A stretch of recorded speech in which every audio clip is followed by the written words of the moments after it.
नमस्कार, स्वागत है आप सभी का। मैं आपके साथ आशीष प्रमोद गोस्वामी। इस बुलेटिन की शुरुआत हम करने जा रहे हैं इस वक्त की एक बड़ी खबर के साथ। देखिए, द्वितीय श्रेणी भर्ती परीक्षा पेपर लीक का ये पूरा मामला है। ईडी ने आरोपी अनीता मीणा को किया है गिरफ्तार। जयपुर विशेष न्यायालय में अनीता मीणा को पेश किया।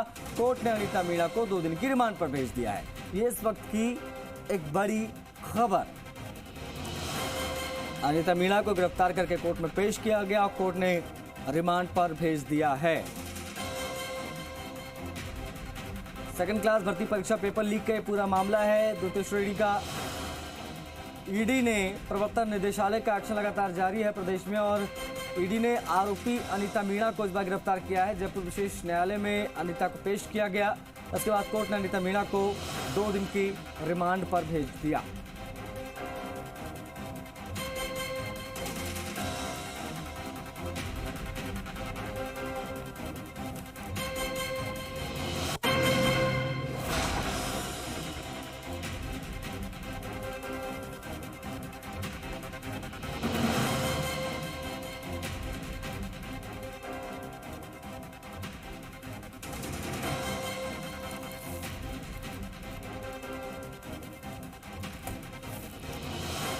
दामोदर हमारे सहयोगी कनेक्ट हो गए हैं, लाइव करेंगे बात दामोदर से। दामोदर, द्वितीय श्रेणी भर्ती परीक्षा पेपर लीक मामले में अनीता की पहले गिरफ्तारी, फिर कोर्ट में पेशी, फिर रिमांड, क्या रहा ये पूरा मामला, क्या था प्रकरण, बताएं।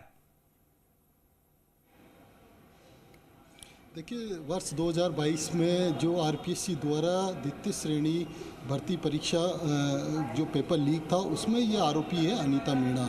उसमें इससे पहले जो ईडी कार्रवाई से पहले एसओजी ने कार्रवाई की थी, और उसी के प्रोटेक्शन कार्रवाई के तहत जो प्रोटेक्शन वारंट पर ईडी ने लिया है और आज कोर्ट में पेश किया है। कोर्ट ने 2 दिन के रिमांड पर भेजा है पूछताछ के लिए, क्योंकि इतना वक्त इसलिए लगा है कि लेडीज होने के कारण फॉर्मेलिटीज़ बहुत ज़्यादा होती है। ऐसे में अब जो ईडी है वो जो आरोपी है अनीता मीणा, उसको लेकर पूछताछ के लिए कोर्ट से यहाँ से रवाना हो चुकी है, क्योंकि कोर्ट ने 2 दिन का रिमांड दिया है। इसके साथ ही जो अनिल मीणा है आरोपी है, वो उनकी करीबी बताई जा रही है। अब तक जो ईडी ने कार्रवाई की है पेपर लीक मामले में, वो करीब 12 गिरफ्तारियाँ हो चुकी है, यानी अनीता मीणा सहित 12 लोगों को इन्होंने गिरफ्तार कर चुके हैं और अभी तक कार्रवाई जारी है।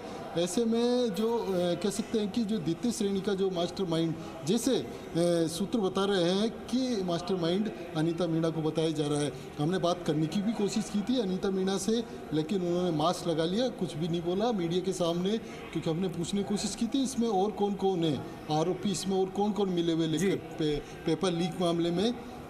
लेकिन उसके बाद ईडी उनको गाड़ी में बैठाकर अब पूछताछ के लिए कार्यालय ले गई है।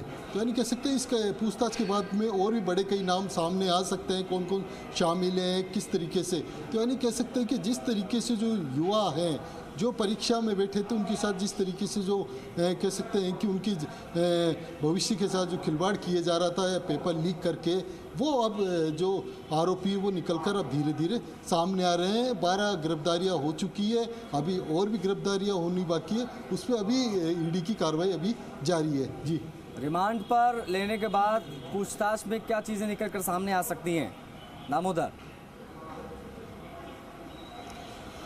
देखिए, जिस तरीके से जो युवा जो परीक्षार्थी उनके भविष्य के साथ जो खिलवाड़ करने की जो कोशिश की गई थी इन आरोपियों द्वारा, तो अब और भी जो कौन कौन इसमें शामिल है पेपर लीक में, वह नाम अभी निकलकर सामने आएंगे, क्योंकि 12 गिरफ्तारियाँ हो चुकी है।